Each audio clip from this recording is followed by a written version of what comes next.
దురుపాయము అంటే ఒక రకమైన పన్నాగాలు అన్నీ మొత్తం. కానీ దానిని కొనసాగింపక లేకపోయిరి. ఆమేన్.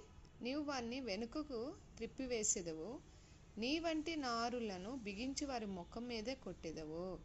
అంటే వాళ్ళని వెనక్కి దేవుడే తిప్పివేస్తున్నాడు. వాళ్ళ పన్నాగాలన్నీ కుట్రలన్నీ దేవుడే స్వయంగా వాళ్ళ నారులను బిగించి, వాళ్ళు ఏదైతే కొన్ని విషయాలుగా చేస్తున్నారో వాళ్ళని బిగించి వారి ముఖం మీదే వాళ్ళకే తిరిగి కొట్టేటట్టు దేవుడు చేసి ఉన్నాడు. హల్లెలూయా.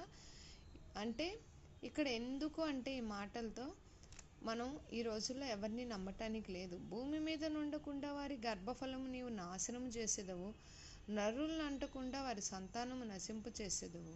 అంటే ఎందుకు అంటే మనుషులు ఈ రోజుల్లో ఏ రకంగా ఉన్నారు అంటే స్వార్థంగానే ఉన్నారు.